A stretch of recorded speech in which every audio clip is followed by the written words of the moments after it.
قیامت کب آئے گی؟ اس کے جواب میں رسول کریم صلی اللہ تعالیٰ علیہ وسلم نے مخفی انداز میں ارشاد فرمایا، جتنا پوچھنے والے کو معلوم ہے اتنا ہی پوچھے جانے والے کو بھی۔ ہاں یہ اور بات ہے کہ میں اس کی علامتیں تمہیں بتا دیتا ہوں۔ پھر فرمایا، جب تم دیکھو گے کہ عورت اپنا سردار جننے لگ جائے، مطلب یہ ہے کہ ماں باپ پر لو بچے حکومت کرنے لگ جائیں، اور ننگے پیر چلنے والے نیچ ذات کے لوگ بڑی بڑی بلڈنگوں میں فخر کرنے لگ جائیں، بڑی بڑی عمارتوں پر فخر کرنے لگ جائیں، حکومتیں اور کرسیاں ان کے ہاتھوں میں آ جائیں، اور پھر جب تم دیکھو کہ گانے باجے کی کثرت ہو جائے، یہ دوسری احادیث کا مفہوم بھی اس میں آپ کے ساتھ رکھ رہا ہوں، زنا عام ہو جائے، تب تم انتظار کرو کہ قیامت بہت قریب آ چکی۔ میرے عزیزو، حضرت عمر فاروق رضی اللہ تعالیٰ عنہ فرماتے، ہم سب سن رہے تھے اور وہ اجنبی آیا اور سوالات کیا اور چلا گیا۔ حضرت عمر کہتے ہیں میں فوراً مجلس سے اٹھ کر باہر گیا کہ اس کو پکڑ کر کے پوچھوں کہ اتنے اہم سوالات کہاں سے لایا تھا، لیکن رسول پاک صلی اللہ علیہ وسلم نے مجھے بلایا، ادھر آؤ عمر۔ وہ کوئی مسافر نہیں تھا، وہ جبرائیل امین تھے جو تمہارا دین سکھانے آئے تھے۔ اتاکم جبرائیل یعلمکم دینکم، وہ تمہارا دین سکھانے تمہیں آئے تھے۔ بہرحال یہ حدیث جبرائیل اس کو کہتے ہیں۔ اس میں جو لفظ آیا ہے کہ تم اللہ کی عبادت ایسے کرو جیسے تم اسے دیکھ رہے ہو، یہ ہماری پوری زندگی کا حصہ ہونا چاہیے، پوری زندگی کا حصہ۔ اسی لیے میرے آقا صلی اللہ تعالیٰ علیہ وسلم سے سوال کیا گیا تھا، صحابہ نے پوچھا دنیا کی طاقتور چیزوں میں بڑی طاقت والی چیز کون سی ہے؟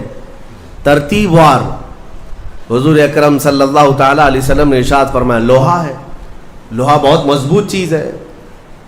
صحابی نے پوچھا کیا اس سے بھی زیادہ طاقتور کوئی چیز ہے؟ کہا ہاں اس سے بھی زیادہ اگر طاقت آگ میں ہے، کیونکہ آگ لوہے کو پگھلا دیتی ہے۔ پوچھنے والے نے کہا کیا آگ سے بھی زیادہ طاقت کسی میں ہے؟ حضور نے فرمایا ہاں پانی میں ہے، پانی آگ کو بھی بجھا دیتا ہے، پانی کی طاقت بہت زیادہ ہے، سونامی پانی ہی سے تو آتا ہے۔ اور اس کے بعد پھر پوچھنے والے نے کہا کیا پانی سے بھی زیادہ طاقت کسی کی ہے؟ آپ صلی اللہ علیہ وسلم نے فرمایا ہاں دنیا میں سب سے زیادہ طاقت ہوا کے اندر ہے، وہ پانی ہو کہ لوہا ہو کہ آگ ہو، سب کو ہوا اڑا لے جاتی ہے، اور ہوائیں جب جوش میں آئیں یا جلال میں آئیں تو بڑے بڑے پہاڑ بھی کھسک سکتے ہیں۔ ہواؤں کی طاقت کا اندازہ تم نہیں لگا سکتے، گھروں کی چھتیں اکھاڑ لیں گی اور لوگوں کو تہس نہس کر دیں گی ہوائیں اگر جلال میں آئیں۔ تو پھر پوچھنے والے نے پوچھا کیا اس سے بھی زیادہ طاقت کسی کے اندر ہے؟ حضور پاک صلی اللہ علیہ وسلم نے فرمایا ہاں ایک چیز میں ہے اور اس سے زیادہ پھر کسی کی چیز میں نہیں۔ پوچھا وہ کیا ہے؟ میرے آقا صلی اللہ علیہ وسلم فرماتے ہیں اس ہاتھ میں ہوا سے زیادہ طاقت ہے جو اللہ کی راہ میں عطا کیا تو دوسرے ہاتھ کو خبر نہ ہوگی۔ یہ اخلاص والا ہاتھ، اخلاص والا ہاتھ کہ اسے خود خبر نہ ہوئی ہو کہ اس نے اللہ کی راہ میں دیا ہے تو کتنا دیا، کیسے دیا۔ میرے عزیزو یہ اس کو اخلاص کہتے ہیں، یہ خالص اللہ کے لیے دیا، خالص اللہ کے لیے دیا، اس کی طاقت بہت زیادہ ہے۔ اب آپ کو میں وہ نکتہ بھی سمجھا دوں، اولیاء اکرام کی کرامتیں سنتے رہتے ہیں، میاں وہ کیا کھا کر کے اتنی طاقت بنائے تھے۔ غوث پاک رضی اللہ تعالیٰ عنہ بغداد میں بیٹھے ہوں اور دریا میں اگر سیلاب یا طوفان آ جائے اور کشتی بھنور میں پھنسنے لگے تو کئی واقعات ہیں کہ کشتی میں بیٹھے ہوئے مسافروں نے دیکھا کہ غوث پاک تشریف لائے، ان کی کشتی کو سل دیا، سنبھالا۔ جن کشتیوں میں پھٹن تھی یا پانی آ رہا تھا، یہ طاقت کیسے، یہ تصرف کیسے ان کے پاس حاصل ہوا؟ کوئی کھانا پانی ایسا ہے دنیا میں جس کو کھانے کے بعد اتنی بڑی طاقت مل جاتی ہے؟ میرے عزیزو یہ اولیاء کاملین کے پاس جو بھی طاقت تھی وہ اخلاص کی طاقت تھی، وہ جو عمل کرتے تھے وہ خالص اللہ کے لیے کرتے تھے، خالص اللہ کے لیے، اور وہ اپنے آپ کو تک فنا کر چکے ہوتے اللہ رب العزت کی بارگاہ میں۔ اسی لیے میرے عزیزوں ان طاقتوں کے سامنے دنیا کی کوئی طاقت ٹک نہیں پاتی. اخلاص کی طاقت. آج تم کر کے تو دیکھو, اللہ رب العزت کی بارگاہ میں اگر مخلص ہو گئے تو شیطان جو چیلنج کر کے آیا تھا اللہ کی بارگاہ میں, لَأَقْعُدَنَّ لَهُمْ صِرَاطَكَ الْمُسْتَقِيمَ, مولا میں تیرے سیدھے راستے پر بیٹھ جاؤں گا, جو بھی تیرے سیدھے راستے سے گزرے گا میں اس کو بہکاؤں گا, کبھی دائیں جانب سے, کہیں بائیں جانب سے, کبھی آگے سے, کبھی پیچھے سے. قرآن کی آیت میں بتا رہا ہوں آپ کو, 8ویں پارے میں اللہ نے فرمایا, شیطان یہ چیلنج کیا اللہ سے, قیامت تک تو مجھے مہلت دے دے, میں تیرے بندوں کو بہکاؤں گا. اور پھر اللہ تبارک و تعالیٰ سے وہ کہتا ہے کہ ان سب کو سیدھے راستے سے میں ہٹاؤں گا. لیکن شیطان نے اخیر میں ایک جملہ یہ بھی کہا, مولا یہ جتنے بھی سیدھے راستے پر چلیں گے ان کو بہکا تو دوں گا, الا عبادک منہم المخلصین, مگر تیرے وہ بندے جو اخلاص کے ساتھ تیری عبادت کرتے ان پر میرا داؤ نہیں چل سکے گا, میں انہیں نہیں بہکا سکوں گا. اب اندازہ کرو کہ شیطان جس کے پاس ساری طاقتیں آ جاتی ہیں باطل طریقے سے وقتی طور پر, وہ عاجز آ گیا, تو پھر دنیا کی یہ چھوٹی موٹی طاقتیں تمہارا کیا بگاڑ لیں گی. اگر اخلاص تمہارے اندر آ جائے, خلوص کی دولت آ جائے, دنیا میں جو کچھ بھی کر رہے ہو سب دکھاوے کے لیے نہیں ہے. کچھ عبادتیں ایسی ہیں جو تمہارے ساتھ راز رہے تمہارے اور تمہارے پروردگار کے بیچ. ہر بات کی تشہیر کرنا ضروری نہیں ہوتا کہ لوگوں کی مدد آپ نے کیا تو پیپر میں چھاپ دیا, اور آپ کوئی نیکی کر رہے ہیں تو ضروری نہیں ہوتا کہ ہر چیز کی تشہیر کی جائے. ہاں کچھ چیزوں میں حکمت اور مصلحت ہو سکتی ہے کہ لوگوں کو نیکی کی طرف بلانے کے لیے اعلان کیا گیا ہو, لیکن ہر چیز میں نہیں. عزیزان گرامی وقار, اخلاص جب کسی کے پاس ہو تو ایک اور حدیث میں آپ کو بتا دوں, بندے جو عبادت کرتے ہیں یہاں پر دنیا میں بھی, سب کا کچھ نہ کچھ ایک غرض ہے, کچھ نہ کچھ ایک مقصد ہے. آپ نماز کے لیے آئے ہیں یا نیکیاں کر رہے ہیں یا گناہوں سے بچ رہے ہیں تو کوئی تو غرض ہوگی. ہاں دو میں سے ایک چیز ہوگی, جہنم کا خوف ہوگا, اللہ کے عذابات سے ڈر لگتا ہوگا اس لیے نماز پڑھ لیتے ہیں, پوری اپنی صحیح کر لیتے ہیں, یا تو پھر جنت کی نعمتوں کا شوق ہوگا کہ جنت میں جانا ہے, صحابہ تابعین اولیاء کاملین کے پڑوس میں رہنا ہے. یا تو شوق ہے یا تو ڈر ہے, اور یہ دونوں چیزیں بندے کو عبادت کرواتی ہیں. قیامت کے دن کے متعلق حدیث میں ملتا ہے, جب بخشے گئے ہوئے لوگ جن کو جنت بھیجا جا رہا ہے, جنتیوں کی بات کر رہا ہوں عام کی نہیں, تو اس میں 3 کیٹیگری ہوں گی. ایک جماعت وہ ہوگی جن سے اللہ تعالیٰ فرمائے گا کہ اے بندو تمہارے اوپر آج جنت کھول دی گئی, تم بخش دیے گئے ہو, تم عبادت کرتے تھے دنیا میں, بتاؤ کیوں کرتے تھے. وہ بندے کہیں گے کہ مولا تیری جہنم سے بڑا ڈر لگتا تھا, اس کے عذابات کا خوف تھا, اس لیے ہم عبادت کرتے تھے. رب تعالیٰ فرماتا ہے کہ جس چیز سے تم ڈرتے تھے میں نے آج بچا لیا, جاؤ میری جنت میں. ان کو جنت بھیج دیا جائے. دوسری ایک جماعت, ان سے رب تبارک و تعالیٰ پوچھے گا تم کیوں عبادت کرتے تھے, تم بھی جنت کے مستحق ہو گئے ہو, آج بخشے گئے ہو. وہ لوگ کہیں گے کہ مولا ہمیں تیری جنت کی نعمتیں سننے کے بعد اس قدر شوق تھا کہ ہم وہ نعمتیں حاصل کرنے کے لیے دن رات عبادت کیے, ذکر کیے, تسبیح پڑھے, اور آج کامیاب ہوئے. رب تعالیٰ فرماتا ہے میری جنت کی خواہش کرنا بھی نیکی ہے, جاؤ میں تمہیں جنت دیتا ہوں. وہ بھی جنت میں چلے گئے. تیسری جماعت تھی, ان سے پوچھا جائے گا تم کیوں عبادت کرتے تھے, تم بھی آج جنت کے مستحق ہو گئے. وہ کہیں گے کہ مولا ہمیں تیرے جہنم کے عذابات کی بھی پرواہ نہیں, اور نہ ہی تیری جنت کی نعمتوں کی خواہش, بلکہ ہم تو صرف اور صرف تیری رضا کے لیے کرتے تھے, تو راضی ہو جا, ہم جنت و دوزخ کے لیے نہیں. تو رب تبارک و تعالیٰ فرماتا ہے کہ یہ میرے مخلص بندے ہیں, خالص پیور اللہ کے لیے کرتے تھے. رب تعالیٰ فرماتا ہے جاؤ میں تم سے راضی ہو گیا, تم بھی جنت میں.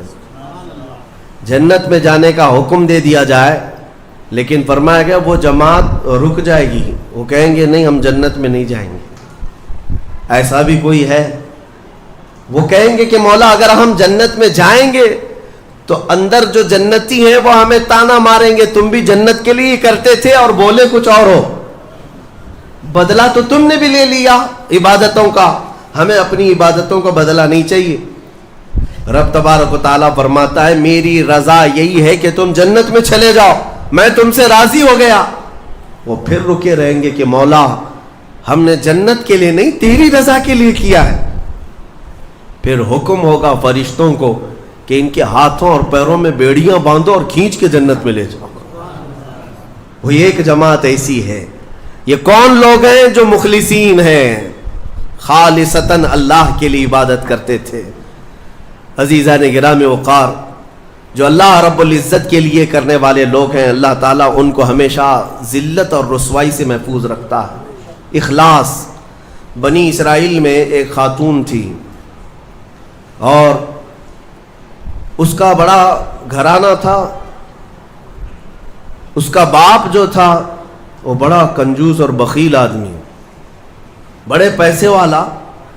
ایک دن ایسا ہوا کہ یہ جو لڑکی تھی، جوان لڑکی، اس نے باہر ایک فقیر کو دیکھا جو بڑا مجبور تھا، ضرورت مند تھا، اس کو اٹھا کر کے اچھی خاصی دولت اپنے باپ کی دے دی۔ اور باپ کو پتہ چلا تو اتنا غصے میں آیا کہ میں پوٹی کوڑی نہیں دیتا اور تو اتنی بڑی دولت اٹھا کر دے دی، اور غصے میں اپنی بیٹی کا ہاتھ کاٹ دیا۔ اس کا ہاتھ کٹ گیا، غصے میں تھا، باپ بخیل تھا، ہاتھ کاٹ دیا۔ بہرحال کٹے ہوئے ہاتھ کے ساتھ وہ رہنے لگی تھی، اللہ رب العزت کی رضا چاہنے والی۔ کئی دن تک اسی طرح گزر گئے۔ اب باپ بڑے پیسے والا تھا اس زمانے میں، وہ ہاتھ چھپا کر کے رہی۔ پھر اس کا رشتہ آیا ایک بہت بڑے خاندان سے، اور بڑے خاندان کا جو شہزادہ تھا اس نے پسند کر لیا۔ شادی کی ڈیٹ قریب آئی، ان لوگوں نے ہاتھ نہیں دیکھا، بس چہرہ اور باقی ساری چیزیں دیکھی، اور انہوں نے بھی چھپا رکھا کہ ہاتھ نہیں ہے۔ کٹے ہوئے ہاتھ کے ساتھ کون شادی کرے گا؟ بہرحال شادی ہو گئی۔ شادی ہونے کے بعد وہ گھر رخصت ہو گئی، اپنے نئے دولہے کے ساتھ وہ اپنے گھر پر بیٹھی ہے، دسترخوان پر۔ وہ بائیں ہاتھ سے کھایا کرتی تھی، ایک ہاتھ تو کٹا ہوا تھا، چھپا کر کے رکھتی تھی۔ دسترخوان پر جب بیٹھی، اس کا نیا دولہا ہے، اس کے گھر والے، کھانے کے وقت اب ہاتھ نکالنے کی باری آ گئی۔ وہ بائیں ہاتھ سے کھا رہی تھی تو اس کے شوہر نے کہا کہ کیا سیدھے ہاتھ سے نہیں کھا سکتی؟ سیدھے ہاتھ سے کیوں نہیں کھا سکتی؟ اب اس کے رشتے کے ٹوٹنے کا وقت آ گیا تھا۔ اگر پتہ چلے تو دھوکہ کیا ہے، کٹے ہوئے ہاتھ کے ساتھ ہمارے ساتھ نکاح ہوا ہے۔ اس کے آنکھوں میں آنسو آئے، وہ ہاتھ اپنے کپڑے کے اندر ہی چھپائی رہی۔ اچانک اسے غیب سے ایک آواز آئی، اے میری بندی ہاتھ نکال۔ اس نے اپنے دوپٹے کے اندر سے ہاتھ نکالا تو سیدھا ہاتھ پورا صحیح سلامت تھا۔ پھر وہ زمانہ موسیٰ علیہ السلام کا تھا، ان کی بارگاہ میں حاضری دے کر اس نے اپنا یہ واقعہ سنایا۔ سیدنا موسیٰ کلیم اللہ فرمانے لگے، مولا نے مجھے یہ وحی دے کر بھیجا اور ارشاد فرمایا کہ اے موسیٰ ہم اس ہاتھ کو شرمندہ نہیں ہونے دینا چاہتے جو ہاتھ میری بارگاہ میں اخلاص سے اٹھاؤ۔ میرے عزیزو، یہ اخلاص کی دولت ہے۔ جو خالصتاً اللہ کے لیے کچھ کیا ہو، مولا اسے کبھی ذلیل نہیں ہونے دے گا، اسے بے عزت نہیں ہونے دے گا۔ اسی لیے کچھ کام ایسے کر جاؤ جو خالصتاً اللہ کے لیے ہو۔ رب تبارک و تعالیٰ کے لیے اب تک کیا کیا ہے اس کا بھی آپ کے پاس کچھ تو ہونا چاہیے۔ اگر اپنی زندگی میں آپ احتساب کریں، اپنا ہی محاسبہ کریں کہ میں جوانی سے لے کر اب تک جتنے کام کیا ہوں، کوئی کام ایسا ہے جو خالص اللہ کے لیے کیا ہو؟ رسول پاک صلی اللہ تعالیٰ علیہ وسلم کی ایک حدیث میں آپ کے سامنے عرض کرتا ہوں، اخلاص میں کتنی طاقت ہے وہ بتاتا ہوں۔ حضور اکرم صلی اللہ علیہ وسلم فرماتے ہیں، صحیح حدیث ہے یہ، 3 لوگ سفر پر تھے، 3 دوست تھے، یہ تینوں سفر پر تھے۔ اور یہ پہاڑوں کے راستے سے جا رہے تھے. ایک پہاڑ کے غار میں ان لوگوں نے پناہ لینے کے لیے تھوڑی دیر آرام کیا اور بارشیں شروع ہو گئیں, طوفانی بارش. اور ایسی بارشیں آئی کہ پہاڑ کے پتھر کھسکنے لگے اور ایک بہت بڑی چٹان کھسک کر کے یہ غار کے منہ پر آ کر گر گئی. غار بند اور یہ اندر 3 بیٹھے ہوئے ہیں. ہاتھ کے ہلانے سے تو پتھر جانے والا نہیں, ایک بڑی چٹان گر کر کے بند ہو چکی, ان کی قبر وہیں بننے والی. 3 لوگ ہلا کر کے کیا ہٹا سکتے تھے؟ اب تینوں لوگوں نے کیا کیا؟ میرے آقا صلی اللہ علیہ وسلم فرماتے ہیں تینوں رونے لگے کہ اب ہماری موت یہیں پر ہونے والی ہے, ختم ہے. لیکن اس سے پہلے چلو اللہ کی بارگاہ میں اپنی زندگی کی کوئی ایسی چیز ہو جو تم نے خالص اس کے لیے کیا تھا, اس نیکی کو وسیلہ بنا کر کے دعا کرتے ہیں, دیکھتے ہیں پتھر ہٹتا ہے کیا. تو تینوں نے اپنی اپنی زندگی کی ایک ایک چیزیں شمار کرنا شروع کیا. توجہ چاہتا ہوں. پہلے ایک بندہ سجدے میں گرتا ہے اور عرض کرتا ہے مولا تو جانتا ہے میری ایک بوڑھی ماں تھی, ماں کی خدمت بہت کیا کرتا تھا, ماں کی بہت تعظیم کرتا تھا. ایک دن رات کو جب میں گھر پہنچا تو میرے پاس صرف ایک روٹی تھی اور تھوڑا سا دودھ تھا. میرے گھر کے کئی بچے تھے, بچے بھی بھوکے تھے, لیکن میری ماں بوڑھی تھی. تو میں جب بھی گھر رات کو پہنچتا پہلے اپنی ماں کو کھلاتا, اس کے بعد اپنے بچوں کو کھانا دیتا. اس دن ایسا ہوا کہ میرے پاس صرف ایک روٹی اور تھوڑا سا دودھ تھا, ماں بھی بھوکی تھی اور بچے بھی.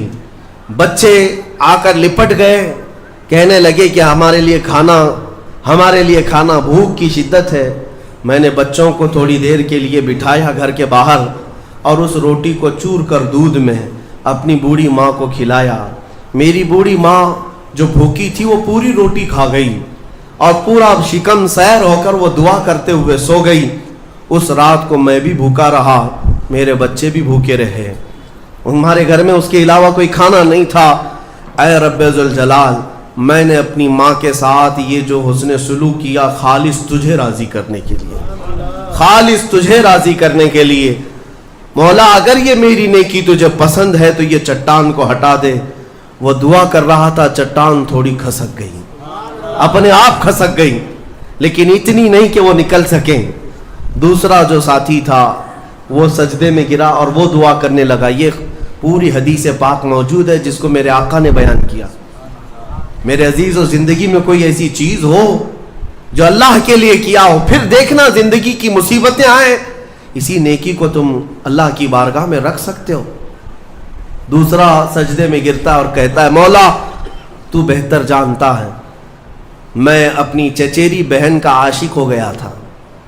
اس کی چچیری بہن تھی, چاچا کی بیٹی, عاشق ہو گیا اور ہم دونوں میں معاشقہ چلنے لگا, ایک دوسرے سے محبت کرنے لگے. ایک دن ایسا آیا کہ ہمارے گھر والے اور اس کے گھر والے سب باہر چلے گئے, ہم دونوں تنہا رہ گئے اور ہم دونوں ایک کمرے کے اندر آئے. ہم دونوں نے گناہ کرنے کا ارادہ کر لیا. شادی تو نہیں ہوئی تھی, نکاح بھی نہیں ہوا تھا, دونوں کھڑے ہوئے, گناہ کرنے کا ارادہ ہی تھا کہ ہم دونوں کو اچانک خیال آیا میرا رب دیکھ رہا ہے. ہم کپڑے اتارے اس کے سامنے جو ہمارے دلوں کے حالات بھی جانتا ہے. تو وہ میری چچیری بہن وہ بھی رونے لگی, میں بھی رونے لگا اور ہم ایک دوسرے کو ہاتھ نہیں لگائے. مولا اس زنا سے اور اس بدکاری سے اگر میں بچا تھا تو میرے رشتہ داروں سے ڈر کر نہیں, خالص تیری رضا کے لیے کہ مولا کریم کے اس سلطنت کو میں اپنے گناہوں سے پامال نہیں کروں گا. تو جب یہ وہ کہنے لگا اور عرض کیا مولا اگر میں وہ رات گناہ سے بچاؤں, تیری بارگاہ میں میرا وہ بچنا پسند ہے تو اس چٹان کو تو ہٹا دے. حدیث پاک میں چٹان اور کھسک گئی. تیسرا شخص تھا وہ سجدے میں گرا اور کہنے لگا اے رب ذوالجلال تو بہتر جانتا ہے میں ایک زمین اور جائیداد کا مالک تھا, میرے پاس کئی مزدور کام کیا کرتے تھے اور ایک مرتبہ ایسا ہوا کہ میں مہینہ ختم ہوتے ہی سارے مزدوروں کو ان کی تنخواہ دے دیا کرتا. ایک مزدور ایسا ہے جو اپنی تنخواہ لیے بغیر چلا گیا. ایک مزدور تنخواہ لیے بغیر چلا گیا اور اس کی تنخواہ میں نے سنبھال کر رکھی اور اس سے ایک بکری خرید لیا. میاں لوگ تو کسی کی سیلری ہو دبا کر کے کھا جائیں گے, اور یہ حدیث پاک میں جس کے لیے کہا جا رہا ہے وہ بندہ کہتا ہے میں اس کی پوری تنخواہ سے ایک بکری خرید لیا, بکری کو پالنے لگا. وہ مزدور آیا نہیں, وہ مزدور چلا گیا, مہینوں چلا گیا. بکری کو میں پالتا رہا, بکری نے بچے دی, بچوں کے بچے ہوئے, بچوں کے بچے ہوئے. اے رب ذوالجلال تو نے اتنی برکت دی کہ اس ایک بکری سے ایک پورا میدان کئی ہزار بکریاں بھر گئی. کئی ہزار بکریاں کئی سالوں کے اندر. وہ ان بکریوں میں نہ کسی کو بیچتا تھا نہ کسی کو ذبح کرتا تھا, سب بکریاں رکھا. کئی سالوں کے بعد اچانک وہ مزدور واپس آیا اور اس نے آ کر مجھ سے کہا کہ مالک میں آپ کے ہاں خدمت کرتا تھا, آپ کو یاد ہے کچھ سالوں پہلے میں نے اپنی تنخواہ چھوڑ دی تھی, ایک مہینے کی تنخواہ نہیں لیا تھا. تو میں نے اس سے کہا کہ ہاں مجھے اچھی طرح سے یاد ہے, اور اس کا ہاتھ پکڑ کر کے ان بکریوں کے ریوڑ کے پاس لے گیا اور کہا یہ تیری تنخواہ ہے, یہ پوری تیری تنخواہ ہے. اس نے کہا میرے ساتھ کیا مذاق کر رہے ہو مالک, میری تنخواہ اتنی ہے کہ اس زمانے میں ایک بکری بھی نہیں آ سکتی. اس نے کہا ہاں بالکل تو صحیح کہہ رہا ہے, لیکن اس زمانے میں ایک بکری خرید لی میں نے, اور اسی بکری سے اللہ نے اتنی برکت دی, اس میں میرا ایک بھی حصہ نہیں. تیری ان بکریوں کا دودھ تک میں نے نہیں پیا, صرف اور صرف تیرے انتظار میں, اور یہ ساری بکریاں تو لے جا. اور وہ مزدور خوشی خوشی اپنے پورے ریوڑ کو, آج کے زمانے کے وہ کئی لاکھوں کی بکریاں ہوں گی, وہ مزدور لے گیا. اب یہ بندہ کہتا ہے اے رب ذوالجلال میں نے یہ امانت اگر سنبھالی تھی تو خالص تیری رضا کے لیے, مولا صرف تجھے راضی کرنے کے لیے, ورنہ پیسے کھا جاتا تو کون کیا کر لیتا, وہ مزدور کون سا وصول کر لیتا. کہتا نہیں مجھے یاد نہیں, اب میں پہچانتا بھی نہیں. نہیں مولا میں نے تیری رضا کے لیے کام کیا, اگر تجھے یہ پسند ہے تو یہ چٹان ہٹا دے. حدیث پاک میں ہے اس نے جیسی یہ دعا کیا پوری چٹان ہٹ گئی, پوری چٹان کھسک کر ختم ہو گئی, ان کا راستہ صاف ہوا. پتہ یہ چلا حدیث پاک کا یہ مفہوم ہے. میرے عزیزوں میں اب آپ کے سامنے عرض کرتا ہوں, ایسی بڑی بڑی چٹانیں آج بھی ہم پر گر رہی ہیں, مصیبتوں کی چٹانیں, ظلم کی چٹانیں, لوگوں کے تان و تشنی اور لوگوں کی گالی گلوچ کی چٹانیں. ان چٹانوں کو کھسکانے کے لیے تمہارے پاس اخلاص والی کوئی نیکی موجود ہے. رب تبارک و تعالیٰ کی بارگاہ میں کبھی یوں عرض کرتے کہ مولا میں نے خالصتاً ایک رات تیرے لیے کھڑے ہو کر پکارا تھا جب سب لوگ سو رہے تھے, میں صرف تجھے راضی کرنے کے لیے عبادت کیا. مولا اگر تو راضی ہے تو ان فلسطین کے بچوں پر رحم کرتے. ہمارے پاس ایسی کوئی چیز ہے جو ہم عرض کر سکیں. آج دعائیں کہاں نہیں ہو رہی ہیں, دعائیں سب جگہ ہو رہی ہیں, اجتماعی دعائیں ہو رہی ہیں, ہر خطبے میں, ہر نماز میں, ہر جگہ دعائیں ہوتی ہیں. لیکن میرے عزیزو شاید وہ اخلاص سے خالی ہو گئے ہیں. ایک بات یاد رکھنا, حرام لقمے پیٹ میں پڑے ہوں, حرام کمائی گھر میں پڑی ہو تو حدیث پاک میں اس کی کوئی دعا آسمان تک نہیں جاتی, کوئی دعا آسمان تک نہیں جاتی. اور ان تمام چیزوں کی طرف کبھی خیال بھی نہ کرنا اور پھر یہ کہنا کہ ہماری دعائیں کیوں نہیں قبول ہوتی. اخلاص نہیں ہوتا, یا تو پھر دعا تو کرتے ہیں, کمائی بھی صاف ہے, حلال ہے, لیکن دعا کرنے کے وقت ایسا لگتا ہے جیسے کوئی ڈیوٹی ادا کر رہے ہیں, جلدی سے بھاگنا ہے. ہم تو دیکھتے ہیں نا, نماز میں ہاتھ اٹھانے میں بھی لوگوں کو شرمندگی ہونے لگتی ہے. کچھ تو مرے ہوئے ہاتھوں کے ساتھ دعا کر رہے ہیں, کچھ انگوٹھے پھوڑ رہے ہیں دعا میں. تم رب تعالیٰ کی بارگاہ میں مانگ رہے ہو, اخلاص اگر ہوتا تو تمہیں اپنے کی خبر نہیں ہوتی. اخلاص, دعا بھی تو رسمی طور پر مانگ رہے ہیں, امام اپنی دعا کر رہا ہے, مقتدی اپنے انگوٹھے پھوڑ رہے ہیں, یہی تو چل رہا ہے. کچھ انگلیوں میں کھیل رہے ہیں, کچھ اپنے ہاتھوں کو نیچے لٹکائے ہوئے ہیں. میرے آقا صلی اللہ تعالیٰ علیہ وسلم جب دعا کرتے ہیں, صحابہ کہتے ہیں کبھی کبھار حضور روتے ہوئے اتنی بلند ہاتھ اٹھا لیتے کہ حضور کے بغلوں کی سفیدی نظر آتی تھی.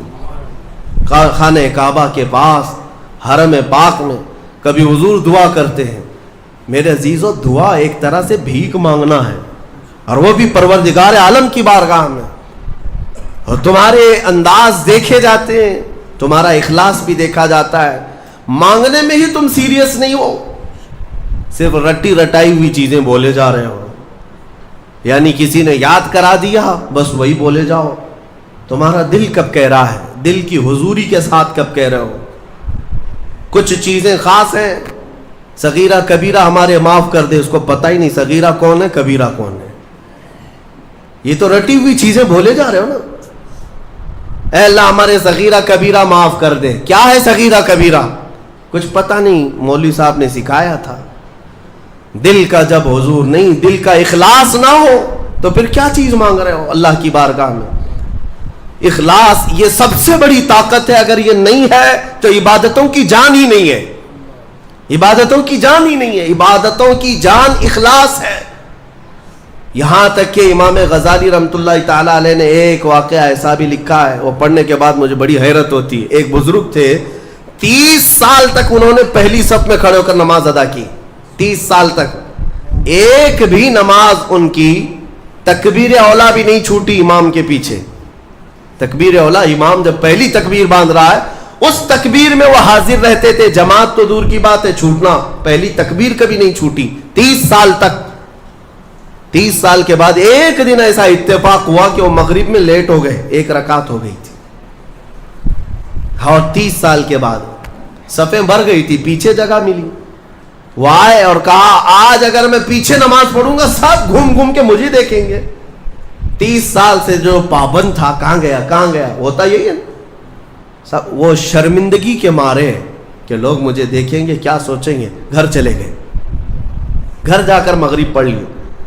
عشاء میں آنے میں پھر ڈر لگنے لگا کہ اب تو پوری نماز میں ہی نہیں گیا تھا, لوگ سوچیں گے. 30 سال کے بعد پہلی نماز آپ کی نہیں ہوئی ہے, کہاں گئے تھے کہاں گئے. عشاء میں بھی نہیں آئے, عشاء میں بھی نہیں آئے.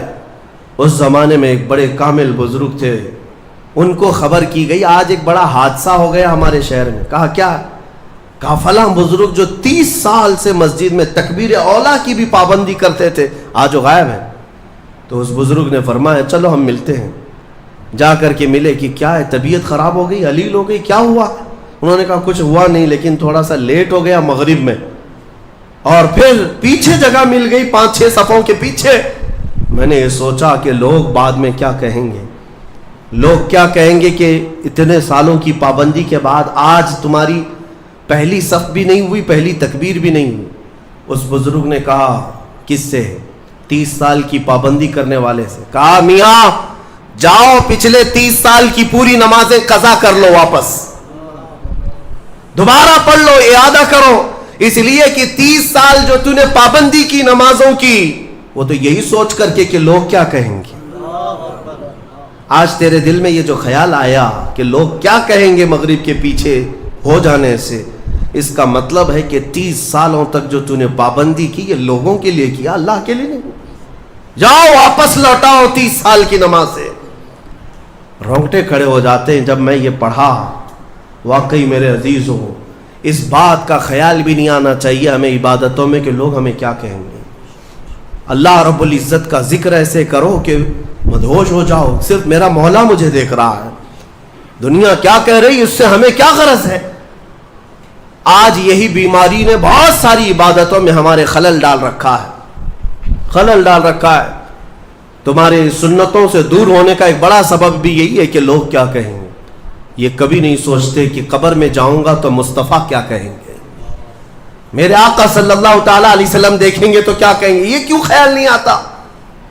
اگر اسی حالت میں دنیا سے چلا گیا, جیسے آج آوارہ گردی میں ہوں, نشہ میں ہے, سنتوں سے دور ہے, اٹھا کر جب مجھے قبرستان لے جایا جائے گا, میرے آقا اگر دیکھیں, میرے آقا کیا کہیں گے. عزیزان گرامی وقار, بعض بزرگوں نے فرمایا ہے کہ کچھ لوگوں سے اگر حضور ناراض ہوتے ہیں تو یہ تک پوچھتے ہیں کیا تو میرا غلام ہے. اگر وہ کہتا ہے یا رسول اللہ آپ کے سوا کس کا غلام ہو, تو پوچھا جائے گا کہ تیرے پاس علامت کیا ہے غلامی کی, دلیل کیا ہے. اس کو بھی شیخ عبدالحق محدث دہلوی رحمۃ اللہ علیہ نے ایک واقعے سے نقل کیا ہے.